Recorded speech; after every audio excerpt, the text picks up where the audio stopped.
Hello everyone, मैं Sunil SST with Sunil में आपका वेलकम करता हूं। टॉपिक पर आने से पहले कुछ बातें हैं, है ना। हमें अपने जीवन में कभी भी डिप्रेशन में नहीं आना चाहिए, है ना। मतलब कभी भी अवसाद में नहीं आना चाहिए। आप सभी लोग स्टूडेंट हो, है ना। तो कई लोगों के तो जैसे एग्जाम आने वाले हैं, या कई लोग जो है कंपटीशन की भी तैयारी कर रहे हैं, है ना।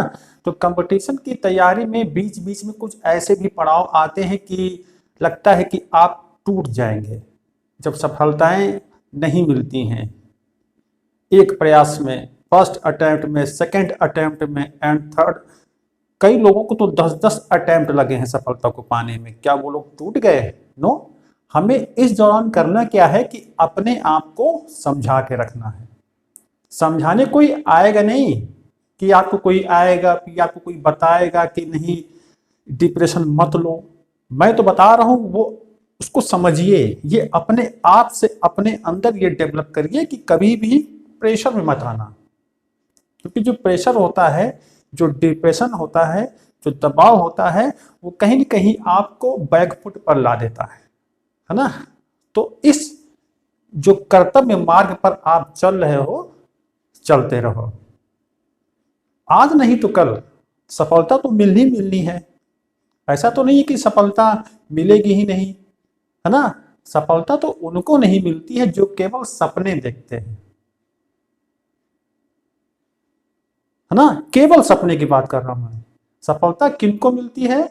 जो सपना देखते हैं और उस सपने को पूरा करने के लिए जो कार्य करते हैं, जो कर्म करते हैं, है ना, वही लोग सफल होते हैं। तो दूसरा कोई आपके साथी, है ना, आपका पड़ोसी सक्सेस हो रहा है तो उससे चिढ़ो ना, उससे जलो ना, बल्कि उससे सीखो, है ना, और चलते रहो। क्योंकि आने वाला कल आपका ही होगा, तय है, ये लिखा है ना। तो कर्तव्य मार्ग पर चलते रहो, सफलता जरूर मिलेगी, है ना। और इसी के साथ अपने टॉपिक पर आते हैं। टॉपिक जैसा कि मैं पढ़ा ही रहा हूं सिविक्स में, या मतलब कि पॉलिटी भी कहते हैं लोग इसको, और पॉलिटिकल साइंस भी कहते हैं सिविक्स ना। तो सिविक्स में एक लेसन आता है, ये कौन सा लेसन आता है? जाति धर्म और लैंगिक मसले। ओके, जाति धर्म और लैंगिक मसले, है ना। मसले माने मामले। ये मामले क्या हैं? ओके, क्योंकि मामले ही मायने रखते हैं ना। जाति धर्म और लैंगिक मसले, कास्ट, रिलीजन एंड जेंडर, है ना। किसी भी देश में ये जो मसले होते हैं अपनी महत्वपूर्ण भूमिका निभाते हैं। किसी भी देश में ये मुद्दे भूमिका, अपनी महत्वपूर्ण भूमिका में होते हैं। आपने शुरू से देखा, बेल्जियम श्रीलंका वाला मामला देखा और सामाजिक असमानताएं देखी, है ना। उसके बाद आप ये देख रहे हो संघवाद के अंतर्गत आगे जो टॉपिक आया वो ये वाला आया, है ना। ये सब जो मसले हैं ये समाज को देश को बांटने का काम करते हैं। जाति धर्म और लैंगिक मसले, जब इन मुद्दों को उभारा जाता है अपने स्वार्थ के लिए, तो ये देश को बांटने का काम करते हैं, है ना। जैसे धर्म है, ये बांटने का काम नहीं करता बल्कि ये जोड़ने का काम करता है। ये बांटने का काम कब करता है?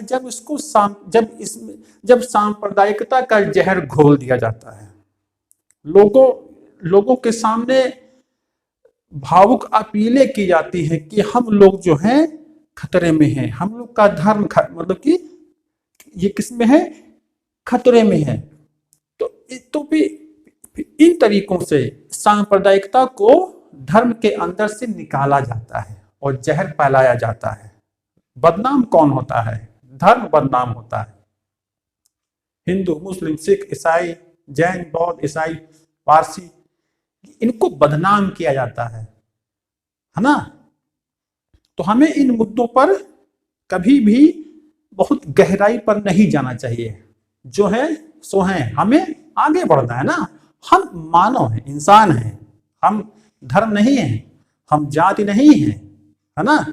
तो इन मुद्दों से क्या होता है, समाज में बदलाव आता है, समाज बढ़ता है। ओके, तो जाति धर्म और लैंगिक मसले हमारा आज का ये टॉपिक था, जो कि है चल ही रहा है ना।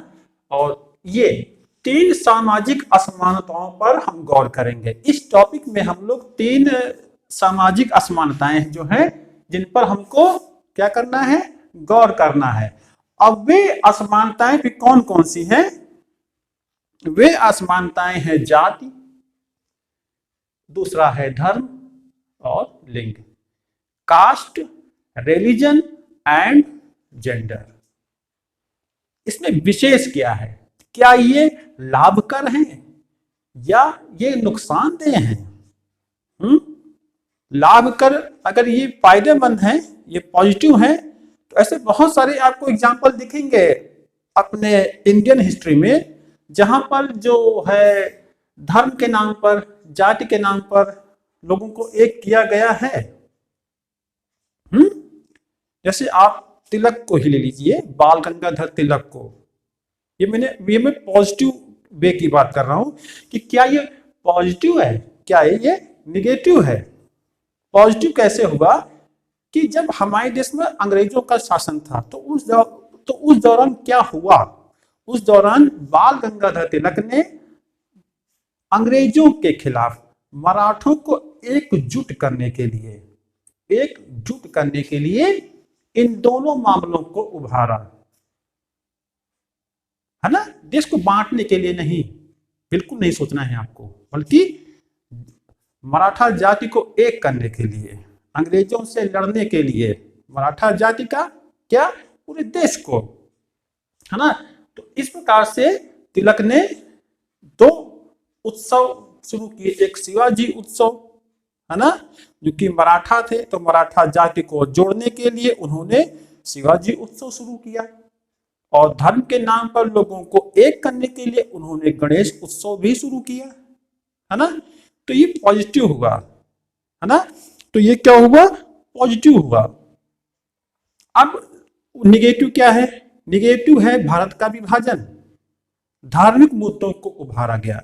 1937 में जो चुनाव हुए, है ना, उसमें कांग्रेस और लीग के ने अलग अलग बहुमत जो है हासिल किया, जिसमें बहुत पीछे कौन रह गई, मुस्लिम लीग।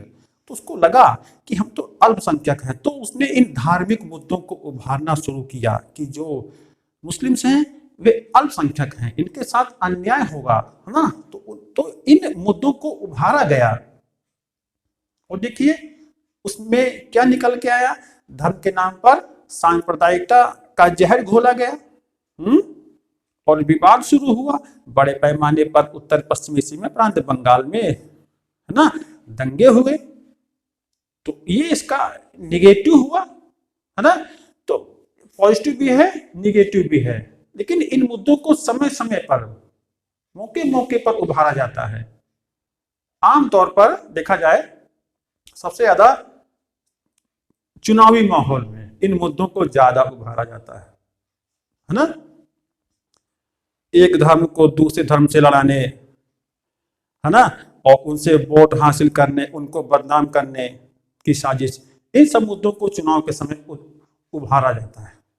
तो हमें, और ये लेसन आपको एक आपके अंदर एक अंडरस्टैंडिंग पैदा करेगा, है ना, आपको सोचने पर मजबूर करेगा कि क्या ये मसले सही हैं, क्या ये मसले गलत हैं। ओके, तो लैंगिक मसले, 3 मसले हैं इसमें, है ना। तो पहला मसला है आपका कौन सा, लैंगिक, जेंडर, है ना, स्त्री पुरुष, है ना। लैंगिक असमानता का आधार, इसमें तो पहला है लैंगिक असमानता का आधार। लैंगिक असमानता का आधार जैविक बनावट नहीं है, बल्कि प्रचलित रूढ़ छवियां या रूढ़िवादियां या तयशुदा विचारधारा है। स्त्री और पुरुष में ये तो 2 जेंडर हैं ही, है ना। लेकिन इन मुद्दों को किस तरीके से अपनाया गया, किस तरीके से लागू किया गया, मतलब कि रूढ़िवादी तरीके से, हाँ, और तयशुदा एक विचारधारा है। जैविक बनावट को उसमें नहीं लिया गया है, बल्कि ये स्त्री और पुरुष एक जैविक बनावट है ना। लेकिन इन मुद्दों को पीछे हटा करके बस खाली एक ये तय कर लिया गया है कि महिलाएं जो हैं पुरुषों की अपेक्षा, है ना, मतलब कि पुरुषों की अपेक्षा या पुरुषों की बराबरी नहीं कर सकती हैं। तयशुदा विचारधारा कि वे घर में ही रहें, घर के ही काम करें, है ना, यानी कि उनको एक वस्तु के रूप में माना जा रहा है ना। तो ये आपको ध्यान रखना है। उसके बाद श्रम का लैंगिक विभाजन औरतों और पुरुषों में, ओके, श्रम का लैंगिक विभाजन औरतों और पुरुषों में तय कर दिया जाता है कि महिलाएं घर देखेंगी, पुरुष बाहर के काम देखेंगे। महिलाओं का काम है खाना बनाना, चौका बासन करना, है ना, सिलाई कढ़ाई, ये सब चीजें करेंगे। पुरुष क्या है, वे बाहर का काम देखेंगे। क्या महिलाएं पुरुषों वाला काम नहीं कर सकती हैं, है ना। किसी विभाग में या किसी, जैसे सेना में देखो महिलाएं क्या नहीं जा सकती हैं, लेकिन अब तो जा रही हैं। तो ये तय कर दिया गया था, लेकिन अब तो बदलाव आया है। लेकिन पहले की बात कर रहे हैं, तय था, आज भी है, मतलब कि तय था कि आपको क्या करना है। उसके बाद क्या है, पहले से पुरुषों को ही सार्वजनिक मामलों में भागीदारी करने, वोट देने या चुनाव लड़ने की अनुमति थी।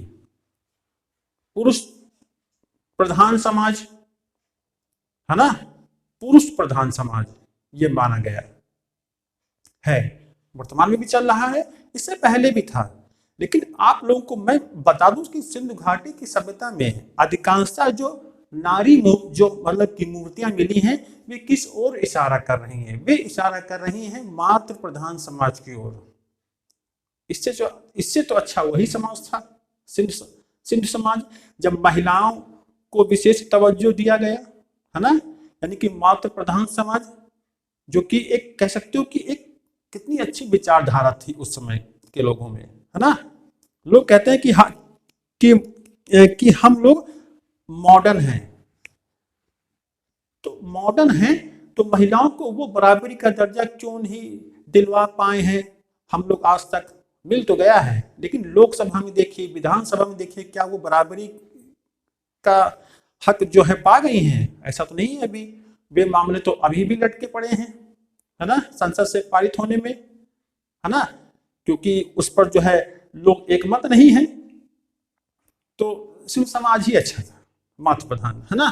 तो वोट देने, चुनाव लड़ने, इन सारे सार्वजनिक मामलों में, राजनीतिक मामलों में पुरुषों को ही तवज्जो दी गई। पुरुष भी तो हैं जो कुछ पुरुष तो ऐसे भी हैं जो कपड़ों की भी सिलाई का भी काम करते हैं, बड़े बड़े होटलों में कुक का भी काम करते हैं, है ना। तो फिर कैसा लैंगिक विभाजन की महिलाएं ही खाना बना सकती हैं, पुरुष भी खाना बनाते हैं, है ना। तो ऐसा तो है ही है। उसके बाद कालांतर में औरतों ने बराबरी के लिए आंदोलन चलाए, लेकिन जब बहुत हर चीज की एक लिमिट होती है, जब वो लिमिट पार कर गई तो महिलाओं ने भी आंदोलन करने शुरू किए। हालांकि हमारे देश में ये आंदोलन देखने को नहीं मिलेगा, लेकिन उसका प्रभाव हमारे देश में भी पड़ा। जैसे रूस देश को देखिए आप, रूस में एक एग्जाम्पल मैं आपको दे रहा हूं कि किस प्रकार महिलाएं आगे आईं और किस प्रकार से उसका प्रभाव हमारे देश पर भी पड़ा। युद्ध काल में क्या होता था, जब सेना दूसरे देशों से लड़ती थी, है ना, कई युवा लोग, कई पुरुष लोग उस युद्ध में मारे जाते थे। तो उस दौरान हो रहे युद्ध, जब युद्ध उस समय हो रहा होता है, तो वही महिलाएं देश को संभालने का काम करती हैं। तो रूस जब प्रथम विश्व युद्ध में जब लड़ रहा था, तो रूस की महिलाओं ने घर के बाहर कदम रखा, है ना। सैनिकों के लिए परिधान बनाना, यहां तक कि हथियार बनाना, है ना, रसद आपूर्ति करना, खेती करना, हर कामों में उन्होंने अपनी भागीदारी शुरू की। तो कैसे आप कह सकते हो कि महिलाएं नहीं कर सकती हैं? तो इस प्रकार से जब युद्ध खत्म हुआ तो महिलाओं को अपने अधिकारों के बारे में जागरूकता आई और उन्होंने नारी आंदोलन करने शुरू किए और जिसका प्रभाव हमारे देश में भी पड़ा, है ना। और आंदोलन चलाए गए और शिक्षा तथा रोजगार में अवसर बढ़ाने की मांग की। उसके बाद जब अधिकारों की मांग आई तो कहा कि शिक्षा के क्षेत्र में भी हमको अधिकार चाहिए, रोजगार के क्षेत्र में भी हमको अधिकार चाहिए। आप ही देखो, हर वर्ष जो रिजल्ट आते हैं, चाहे वो किसी कंपटीशन का हो, चाहे वो एकेडमिक एजुकेशन का हो, लड़कियां हमेशा बाजी मार ली जाती हैं, मतलब कि हमेशा बाजी मार ली जाती हैं। ये देखा गया है कि जिसको बहुत ज्यादा केयर करो, देख रेख मतलब करो, तो वो उतना अच्छे से पनप नहीं पाता है। लेकिन जो कठिनाइयों में रह रहा है ना, संघर्ष कर रहा है, स्ट्रगल कर रहा है, वो बहुत सुंदर तरीके से ग्रो करता है। ये देखा गया है, ऐसा माना जाता है ना, क्योंकि उसमें लड़ने की क्षमता होती है। किससे? कठिनाइयों से, है ना। वही हाल है इसमें भी। अब जो भेदभाव होता है, अब जो भेदभाव दिख रहा है वो कैसे दिख रहा है देखेंगे हम लोग। जो भेदभाव दिख रहा है महिलाओं में साक्षरता 54% है।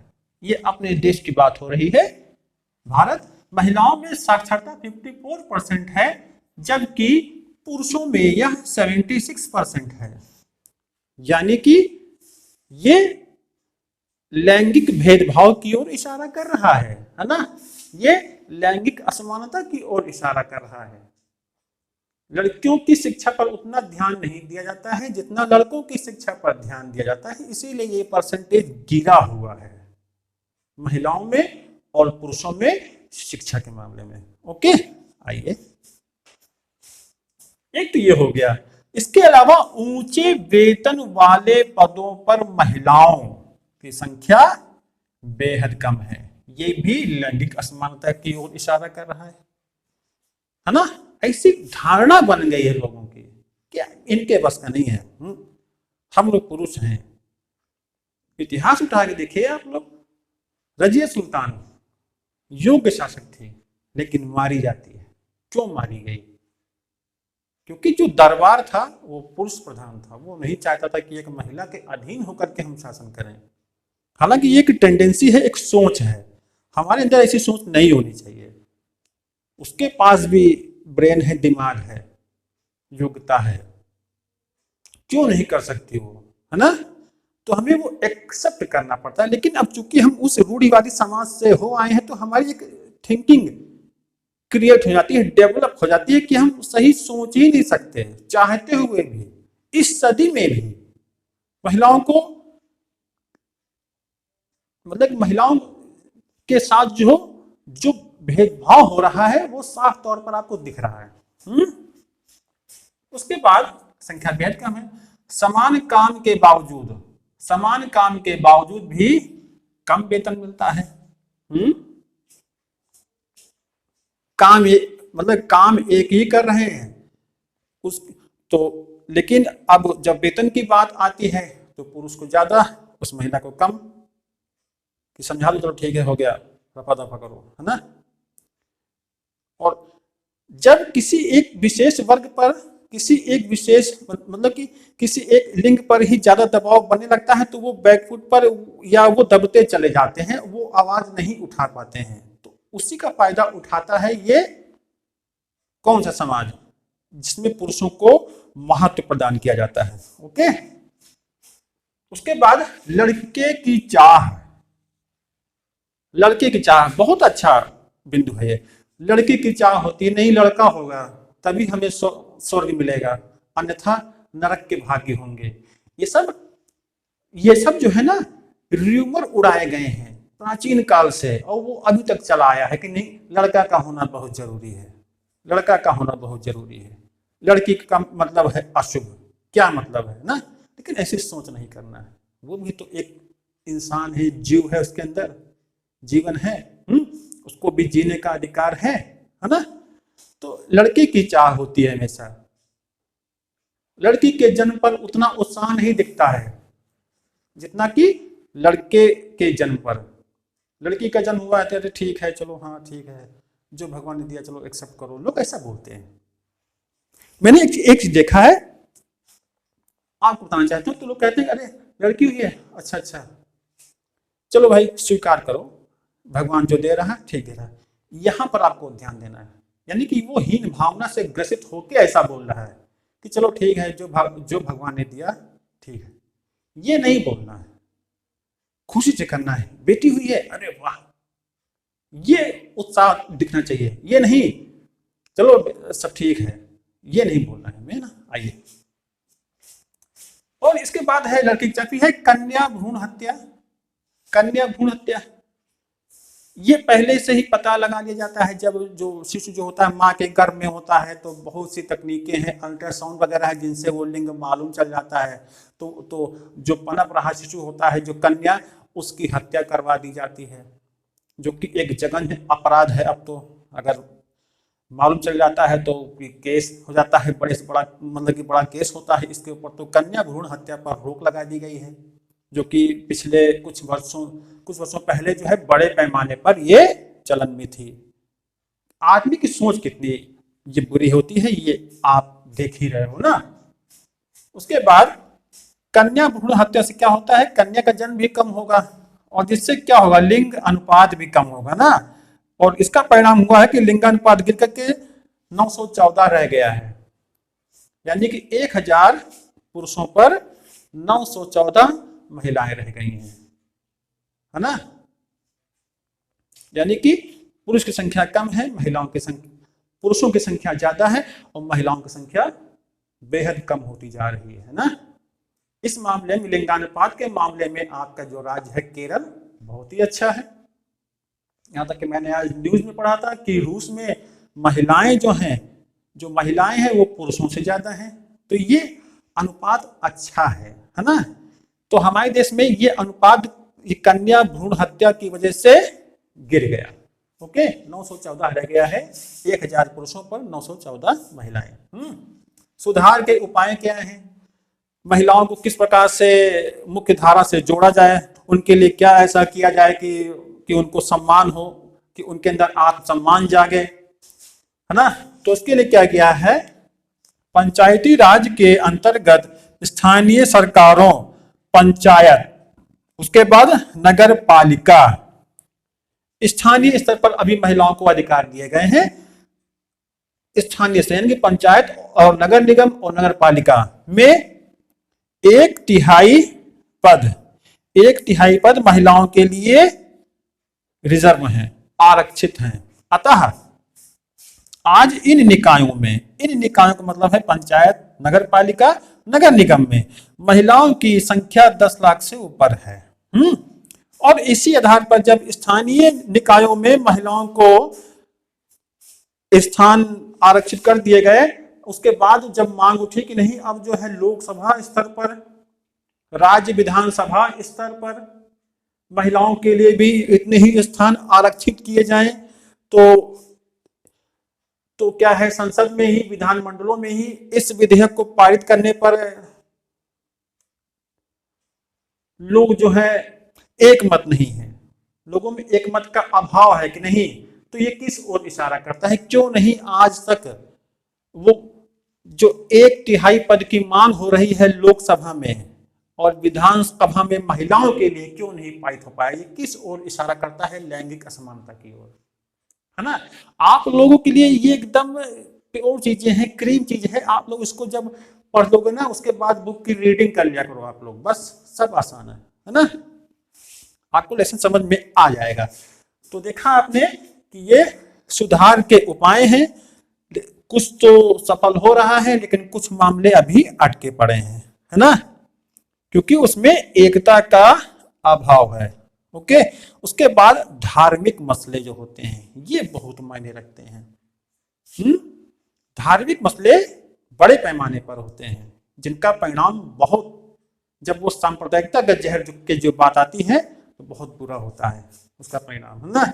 ये मामले अक्सर राजनीति के मैदान में अभिव्यक्त होते हैं। जैसा कि मैंने बताया था कि धर्म के नाम पर चुनाव लड़े और जीते जाते हैं, है ना।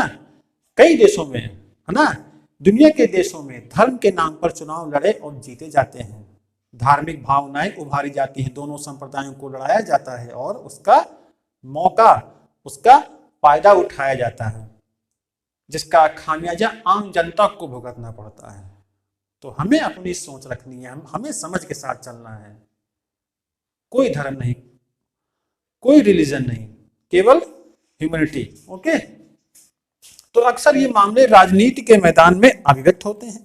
समस्या तो तब शुरू होती है जब धर्म को राष्ट्र का आधार मान लिया जाता है।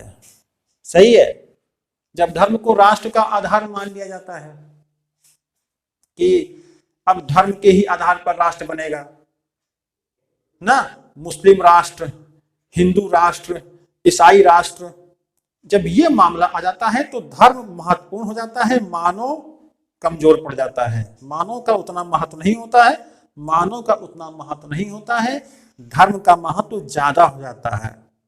क्या इसीलिए यूरोप के देशों में, इटली में धर्म सुधार आंदोलन शुरू हुआ था? क्या इसीलिए हमारे देश में धर्म सुधार आंदोलन शुरू हुआ था यही दिन देखने के लिए? नो, बिल्कुल नहीं। लेकिन क्या किया जाए, ये कमी खाली हमारे और आप में है, हमें आपको समझना होगा, नहीं तो मौका परस्त लोग हमारे और आपकी भावनाओं के साथ खिलवाड़ करते रहेंगे। हमें खिलवाड़ नहीं करवाना है अपना, है ना। आइए, ठीक है। आधार मान लिया जाता है एक धर्म का पक्ष लेने से सांप्रदायिकता का जन्म होता है। किसी भी एक धर्म का पक्ष ले लो, कोई भी धर्म ले लो, अगर एक पक्ष लेकर के चल रहे हैं तो समझो सांप्रदायिकता ने जन्म ले लिया है ना, जो कि देश के लिए एक अभिशाप है, जिसका सबसे बड़ा एग्जाम्पल हमारे देश में देखने को मिला 1947 में, जब पाकिस्तान और भारत बना। और धर्म के ही नाम पर आप देखोगे जो मैंने पिछला टॉपिक बताया है ना, जिसमें मैंने क्या बताया हुआ है कि उत्तरी आयरलैंड में जो प्रोटेस्टेंट और कैथोलिक का जो मामला है वो धार्मिक मामला ही तो है। अगर ये धार्मिक मामला ना होता, प्रोटेस्टेंट और कैथोलिक में सामंजस्य अगर होता, तो क्यों उत्तरी आयरलैंड जाकर के ग्रेट ब्रिटेन में शामिल हो जाता? इससे बड़ा एग्जाम्पल कहाँ रखा हुआ है? I am right? ओके, ठीक है। तो एक धर्म का पक्ष लेने से सांप्रदायिकता का जन्म होता है ना। अब सांप्रदायिकता के रूप क्या है? इसकी अभिव्यक्ति दैनिक जीवन में दिखती है जैसे पूर्वाग्रह। सांप्रदायिकता हमें दैनिक जीवन में दिखाई पड़ती है। पूर्वाग्रह माने पहले से ही किसी के बारे में कोई धारणा डेवलप कर लेना है, पहले ही किसी के बारे में कुछ ऐसे थॉट डेवलप कर लेना कि निगेटिव वे में चला जाए। अरे जैसे कि सामने वाला, जैसे हम जिस धर्म के हैं वो सामने वाला किस धर्म का है, तो हमारे अरे ये तो इस धर्म का है, हम इससे बात नहीं करेंगे। अरे ये तो इस धर्म का है, हम तो इसके साथ नहीं बैठेंगे भैया। अरे ये तो इस धर्म का है भैया, हम तो इसके साथ खाना भी नहीं खाएंगे। अरे तो इस धर्म के हैं भैया, इनके यहाँ तो पानी मत पीना। अरे तो भैया इनके यहाँ बैठना नहीं है। तो भैया ये शब्द हटाओ, ये शब्द हटाओ कि नहीं जाना है, नहीं बैठना है, नहीं पीना है ना। तो इन चीजों को हमको नहीं देखना है। हम जान रहे हैं तभी, अगर ना जानो तो कुछ भी नहीं, है ना। तो इसकी अभिव्यक्ति पूर्वाग्रह दैनिक जीवन में दिखती है। सुबह उठते हो, रात के सोने तक ये चलता रहता है। किसी भी धर्म को देखा, बस अपने अंदर एक डेवलप कर लेते हैं टेंडेंसी की क्या है ना। सबसे, और ये दोनों में होता है, किसी भी धर्म में हो सकता है, अपने सामने वाले धर्म के खिलाफ पूर्वाग्रह, ये लोग बुरे होते हैं। ये आप नहीं, ये आपके रग रग में भर दिया गया है। ओके, ये आपके रग रग में भर दिया गया है ना, जो आप पूर्वाग्रह से ग्रसित हो जाते हो। तो हमें पूर्वाग्रह नहीं रखना है किसी भी धर्म के खिलाफ, बल्कि अच्छी सोच रखनी है कि आओ हम आपस में भाई हैं, हम आपस में बहन है। ओके, भाई बहन है, सब है। इसके बाद यह अपने धार्मिक समुदाय का प्रभुत्व राजनीतिक स्थापित करने की फिराक में रहता है। कोई धर्म कोई भी हो, है ना, जब सांप्रदायिकता का जहर घुल जाता है उसमें धर्म में, तो वो इस फिराक में, इस मौके की तलाश में रहता है कि सारा फायदा मेरे धर्म को मिले, मैं ना किसी से पीछे रहूं, है ना, और जो एक बड़े विवाद को जन्म देता है। ओके, राजनीतिक स्थापित करने की फिराक में था। सांप्रदायिक आधार पर राजनीतिक गोलबंदी होती है। जब चुनाव का माहौल आता है तो सांप्रदायिकता का जहर फिर से घोला जाता है। चर्च, मस्जिद, मंदिर, है ना, जितने भी प्रार्थना स्थल होते हैं, इन मुद्दों को उभारा जाता है और कुछ घोषणाएं की जाती हैं, जैसे कि आप लोग आगे देखेंगे भी, धर्म गुरुओं की भावनात्मक अपील करवाई जाती है कि सुनो भाई, हम लोग का जो धर्म है बहुत खतरे में है, सामने वाले धर्म से हमको बच के रहना है। तो लोगों को उद्वेलित किया जाता है ना, और जब वो उद्वेलित हो जाएंगे तो वो कर गुजरने को तैयार हो जाएंगे और उनकी उन्हीं भावनाओं का फायदा वो राजनीतिक चुनाव में ले लेते हैं और कभी कभी अपनी सरकार भी बना ले जाते हैं। आप तो वहीं के वहीं रह गए ना, तो हर बार वो आपकी इन्हीं भावनाओं को जो है उभारेंगे और कुरेदेंगे और आप उनकी भावनाओं में और उन भावनाओं में बह जाएंगे। भावनाओं में बहने का नहीं, ओके, हमेशा अपनी सोच के साथ बहना है। हमें दूसरे की भावनाओं के साथ हमें नहीं बहना है, अपनी सोच के साथ बहो ना। ओके, आइए, और अपने ही लोगों में डर पैदा करने के तरीकों का उपयोग किया जाता है कि हम कम हैं भैया, वो हम लोग पर खतरा है, बच के रहो, ये लोग जीने नहीं देंगे, और हम डरने लगते हैं। एक्चुअल में सही है, जब अल्पसंख्यक बहुसंख्यक की बात आती है तो वहां पर ये मुद्दे ज्यादा उभारे जाते हैं ना। और इसका परिणाम क्या निकलता है? परिणाम निकलता है दंगा, हिंसा और बड़े पैमाने पर नरसंहार, जैसा हमारे देश की आजादी के समय में हुआ था, है ना। सारे एग्जाम्पल आपको अपने देश में मिल जाएंगे, सीधी सी बात है ना, दुनिया तो मैं बता ही रहा हूं। उसके बाद सांप्रदायिकता को खत्म करने का तरीका क्या है? वो है धर्मनिरपेक्षता, है ना। धर्मनिरपेक्षता का मतलब है किसी एक धर्म को लेके न चलना, किसी एक धर्म को विशेष तवज्जो न देना, बल्कि सभी धर्मों में आपस में सामंजस्य बना करके, उनमें समन्वय बना करके रखना, यह धर्मनिरपेक्षता कहलाता है, जो कि हमारे देश की एक बहुत बड़ी विशेषता है, धर्मनिरपेक्षता। ओके, तो धर्मनिरपेक्षता के द्वारा इस सांप्रदायिकता के जहर को, है ना, खत्म किया जा सकता है ना। तो ये हमारे देश के संविधान में भी शामिल किया गया है। तो सबसे बड़ा जो हथियार है वो है धर्मनिरपेक्षता को बढ़ावा दे करके ये खत्म किया जा सकता है। किसको? धर्म से उभरी हुई सांप्रदायिकता को, है ना। यहाँ पर मैंने एक चार्ट बना दिया गया है जो कि NCERT की बुक से मैंने लिया है इसको, और इस चार्ट में जो दिखाया गया है, मैंने सर्किल बना रखा है, और जो एक सर्वे हुआ उसमें क्या निकल के आता है कि जो हिंदू है वो 80.5% है, जो कि ब्लू कलर में दिख रहा है आपको, ये मुसलमान है 13.47% है, रेड कलर में इधर पूरा ये ईसाइयों को दिखाया गया है जो कि 2.3% है, सिख लोग 1.9% है, यहाँ पर आप देख रहे हो ब्लॉक बने हैं, और जो अंदर ये ब्लू कलर का बना हुआ है इसमें अन्य धर्मों के लोग आते हैं जो कि 1.9% है। इस चार्ट को आप बना लेंगे, ये आपके लिए एग्जाम में हेल्पफुल रहेगा ना। तो इसमें बहुसंख्यक दिखाया गया है हिंदुओं को, तो इस चार्ट को आप लोग बना लेंगे, है ना। जिसमें और जैसे अन्य की बात आती है तो अन्य कौन कौन से धर्म है, जैसे जैन धर्म, बौद्ध, जैन धर्म, ओके, बौद्ध धर्म, पारसी धर्म, ओके, पारसी यानी कि पर्शियन, जरथुस्त्र वाला, वही बता रहा हूं मैं, है ना। तो अन्य में इन सबको शामिल किया गया है। तो हमारा देश जो है कई सारे धर्मों को लेके चलता है। हमारे देश में बहुत सारे धर्मों को मानने वाले लोग मतलब कि रहते हैं, लेकिन तब भी हमारे देश में माहौल कितना शांत रहता है।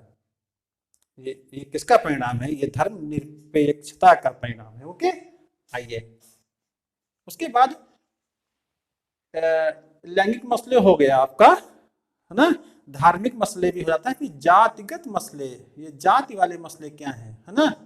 अब जाति यानी कि कास्ट सिस्टम, जाति के आधार पर विभाजन सिर्फ भारत में ही देखने को मिलता है।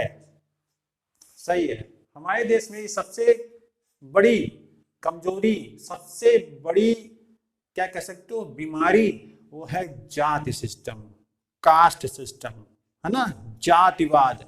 इसी पर आजकल तो चुनाव होते हैं भाई, ये इस कास्ट के हैं, ये हमारा भला करेंगे, चलो उनके साथ जुड़ो, एक्चुअल में हो नहीं पाता ना।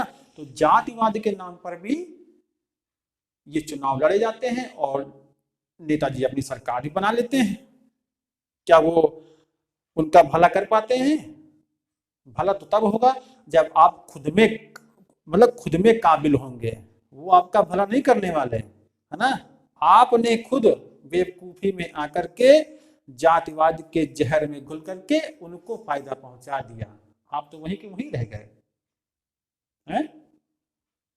चुनाव के समय रास्ते चलते, बस में बैठे, बस स्टेशन पर बैठे, चाय होटलों पर चाय पीते हुए, चुस्कियां लेते हुए बड़े बड़े मुद्दों पर बात होती है, भावनाओं को उभारा जाता है कि हम लोग जो हैं छोटी कास्ट के हैं, हम लोग को कितना सताया गया, हमको आज जो है इनसे लड़ना है ना।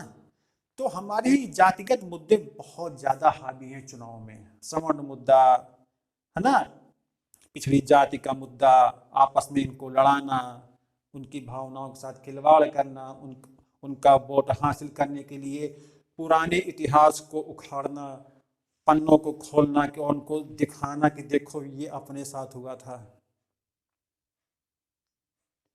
पुरानी बातों को भुलाओ, इस सदी में जी रहे हो, मॉडर्न एज में आज भी वही मामला चल रहा है। तो जाति के आधार पर भी देखने को मिलता है, सिर्फ भारत में, ये जरूर नोट डाउन करेंगे, जो अतिवादी और स्थायी है। सही है, ये अतिवादी, हमारे यहाँ जातिवादी जो सिस्टम है अतिवादी है। अतिवादी किस मामले में? एक जाति का दूसरे जाति में विवाह नहीं हो सकता, मतलब कि निषेध है ना, गलत माना जाता है। एक पंक्ति में बैठ करके, ग्रामीण क्षेत्रों में आप देखोगे ये ज्यादा है, ग्रामीण क्षेत्रों में एक पंक्ति में बैठ करके लोग खाना नहीं खाते हैं, पहले कौन बैठेगा उसके बाद कौन बैठेगा। मैं नहीं बोलना चाहता हूं क्योंकि मुझे ये बोलना थोड़ा अशोभनीय लगता है कि पहले कौन खाएगा बाद में कौन खाएगा, आप सब लोग समझते हो ना। तो ये स्थायी है और अतिवादी। स्थायी क्यों है? क्योंकि ये चला आया है और आज तक नहीं खत्म हुआ। शहरी क्षेत्रों में तो ये नहीं दिखता है, लेकिन ग्रामीण क्षेत्रों में ये आज भी अतिवादी है और स्थायी है। ओके, आज भी ये अतिवादी है और स्थायी है ग्रामीण क्षेत्रों में। जैसे एक जाति से दूसरी जाति में विवाह निषेध, है ना, एक जाति से दूसरी जाति में विवाह निषेध और पंक्ति में भोजन करने पर निषेध। अब जो जातिवादी सिस्टम, जो वर्ण की उत्पत्ति कैसे हुई? वैदिक काल में हुई, उसके बाद सुधारवादी आंदोलन होते हैं। बदलाव के अन्य तरीके क्या क्या हैं कि जातिवादी सिस्टम जो है, जो जातिवाद का जो जहर है, जो जातिवाद है, इसकी जो पकड़ है वो कैसे ढीली पड़े, है ना। तो इसके लिए क्या किया गया है? एक जाति से दूसरी जाति में तो यहाँ से मैं समझाता हूँ आप मतलब आप लोगों को वर्ण की उत्पत्ति। वर्ण की उत्पत्ति जो हुई है, वर्ण माने वही कास्ट, जाति, ब्राह्मण, क्षत्रिय, वैश्य, शूद्र, ये ऋग्वेद में है। वर्ण व्यवस्था की उत्पत्ति उत्तर वैदिक काल के बाद ये अपने और कठोर रूप में पेश हुई, और आज तक ये चला आया है ना, वर्ण व्यवस्था। वैदिक काल में, पूर्व वैदिक काल में तो ये किस पर आधारित थी? कर्म के ऊपर आधारित थी, लेकिन पूर्व वैदिक काल तक तो सब बढ़िया चलता है। पूर्व वैदिक काल तक तो सब बढ़िया चला, लेकिन उत्तर वैदिक काल लगते ही समाज में तेजी से बदलाव आया। जातिगत जो बंधन थे और कठोर होते चले गए, है ना, कठोर कठिन होते चले गए। एक जाति से दूसरी जाति का उठना बैठना मुश्किल हो गया, है ना, खाना पीना मुश्किल हो गया, विवाह मुश्किल हो गया, और दूसरी कास्ट तक के लिए पढ़ना लिखना मुश्किल हो गया। उनका तो उपनयन संस्कार भी नहीं हो सकता था, वे वेद भी नहीं पढ़ सकते थे। अगर वेद सुन भी लिया है तो उनके कानों में तरल पदार्थ गर्म करके डाल दिया जाता था। इस तरीके का अन्याय हुआ है इस बेकार से सिस्टम को लेकर के, है ना। तो ये हुआ वैदिक काल में। उसके बाद सुधारवादी आंदोलन हुए हमारे देश में, बहुत सारे, जैसे पेरियार, रामास्वामी नायकर, भीमराव अंबेडकर जी ने भी शुद्ध अछूतों के उद्धार के लिए कार्य किया। स्वयं महात्मा गांधी जी ने भी अछूतों के उद्धार के लिए काम किया है। अछूतोद्धार, उनको हरिजन नाम दिया, कितना बढ़िया नाम, भगवान की संतान, हरिजन, ईश्वर की संतान। ये आप मतलब कि हमारे महात्मा गांधी जी ने नाम दिया, कितना प्यारा। तो इन लोगों के द्वारा सुधारवादी आंदोलन चलाए गए, सुधार हुआ, लेकिन मैंने जैसा आप लिखा कि अतिवादी है और स्थायी है, खत्म तो हुआ लेकिन जड़ से नहीं खत्म हुआ। सबसे बड़ी बात है, जड़ से नहीं खत्म हुआ। ओके, उसके बाद अन्य तरीके कौन कौन से आए जिससे बदलाव आया? आर्थिक विकास, लोगों को रोजगार मिला, लोगों का विकास हुआ, संपन्नता आई तो लोगों की सोच बदली, है ना। तो और इसके बाद पेशा चुनने की आजादी, पहले पेशा चुनने की आजादी नहीं थी। जिस वर्ण में जन्मे हो वही तुमको कर्म करने पड़ेंगे। बच्चा ब्राह्मण में हो जन्म लिया है तो फिर अध्ययन करना है, अध्यापन करना है, यज्ञ वगैरह करना है ना। क्षत्रिय वर्ण में जन्म लिए हो तो केवल युद्ध करना है, देश की रक्षा करना है, बाकी की रक्षा करना है भैया। वैश्य में है तो व्यापार करो, बाकी चौथे वर्ण को तीनों की सेवा करनी है। तो ये तय था पहले, लेकिन अब तय नहीं है। अब तो देश की रक्षा का कार्य हर कोई कर रहा है ना। और कैसे बदल गया है वर्ण, आजकल वर्ण का जो पेशा है वो बदल गया है। अब हर वर्ण का कोई भी व्यक्ति कोई भी पेशे को अपना रहा है। तो यानी कि कहीं ना कहीं सुधार आ रहा है। ओके, आइए उसके बाद शहरीकरण, शहरों में लोगों ने बसना शुरू किया, लोगों के अंदर सोच बदली। शहरों में जाइए, वहां पर आपको ये सब नहीं दिखेगा, ये जातिवादी सिस्टम, किनके साथ नहीं बैठेंगे, इनके साथ नहीं खाना खाएंगे। होटल जाते हो शहर किसी भी, और पता नहीं कौन खाना बना रहा है, आप बड़े चाव से खा रहे हो। यहाँ आप जान रहे हो तभी आपके अंदर वो जातिगत भावनाएं तीव्र हैं। यहाँ जान रहे हो इसीलिए जातिगत भावनाएं तीव्र हैं। जरा यहाँ पर आइए तो पूर्वाग्रह यहीं पर काम करता है कि आप जान रहे हो इसलिए आप कह रहे हो कि नहीं नहीं, अब शहर में नहीं जान रहे हो तो हाँ। ओके, आइए तो समझिए इसको। साक्षरता सबसे बड़ी भूमिका निभाती है। साक्षरता ने सबसे बड़ी भूमिका निभाई। शिक्षा ने, किताबी ज्ञान ने लोगों को बदलने पर मजबूर कर दिया कि नहीं, समाज को बदलना होगा। पूरा नहीं बदला है, लेकिन लोगों के अंदर एक सोच पैदा कर दी लड़ाई करने की इन बुराइयों के खिलाफ, है ना। तो ये चीजें हैं। उसके बाद राजनीति में जाति के क्या क्या रूप हैं। वर्तमान समय में मैंने कहा ना कि जो जातिगत मामले होते हैं वे चुनाव में बहुत उभार जाते हैं, चाहे वो धार्मिक हो चाहे वो जातिगत हो। उम्मीदवारों का नाम तय करने में जाति को आधार बनाया जाता है। जिस विधानसभा क्षेत्र में या जिस क्षेत्र में जिस जाति के लोग ज्यादा हैं तो उसी जाति के किसी व्यक्ति को चुना जाता है, क्योंकि वो चुनाव में खड़ा होगा तो वो अधिक से अधिक वोट लाएगा। कहाँ से? अपनी जाति में से, और जिस जाति के लोग बहुसंख्यक हैं और जिस जाति के लोग बहुत ही कम हैं, मतलब कि रेयर हैं, तो वो उनको नहीं खड़ा करेंगे।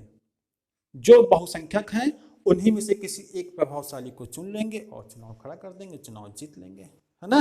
तो ये फार्मूला बैठाया जाता है। ओके, जाति को आधार बनाया जाता है और जातिगत भावनाओं को उकसाया जाता है। बहुत सी पार्टियां ऐसी हैं जो कहती हैं कि नहीं, हम जो है उद्धार करेंगे तुम्हारा। कहाँ से करोगे उद्धार? तुम तो स्वयं का उद्धार करोगे ना। वर्तमान की राजनीति मौका परस्त है, अपना फायदा देखते हैं। तो आप और हम सभी लोग जो हैं जागरूक बन जाओ।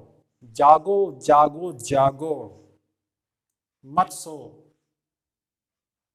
मत सो, नहीं तो सोते ही रहोगे। कहाँ से? यहाँ से। यहाँ से सोने का मतलब है कि आपकी भावनाओं के साथ सामने वाला खेलता रहेगा। तो आज का मेरा ये टॉपिक आप सभी को कैसे लगा, इसको जरूर लिख लें। और इस पूरे चीज को लिखने के बाद पहले स्क्रीनशॉट लीजिए। इस पूरे को लिखने के बाद आप लोग को क्या करना है, इसी लेसन को एक बार फिर से रीड कर लेना है। बस लेसन आपका तैयार। किसी भी मुद्दे पर आप, इन मुद्दों पर आप किसी से भी बात कर सकते हो, ये मुझे पूरा विश्वास है ना। तो लाइक करें, सब्सक्राइब करें एंड शेयर। और टॉपिक कैसा लगा, कोई किसी प्रकार की मिस्टेक तो फिर आप जो है कमेंट बॉक्स में जरूर लिखा करें, है ना। और बाकी मेरी ओर से पूरी कोशिश होती है किसी प्रकार की कोई मिस्टेक ना हो, है ना। तो मिलते हैं आपको नेक्स्ट वीडियो में एक अच्छे कॉन्सेप्ट के साथ, है ना। कॉन्सेप्ट ऐसा जो फैक्टफुल होगा, है ना। और आप लोग अपनी तैयारी करते रहें। ये टॉपिक बेसिक से लेकर के हायर लेवल तक हर तरीके के स्टूडेंट के लिए ये अच्छा है। चाहे वो जूनियर क्लास में पढ़ रहा हो, चाहे वो कंपटीशन की तैयारी कर रहा हो, ये सब के लिए हेल्पफुल है। तो मिलते हैं आपको नेक्स्ट वीडियो में। Thank you.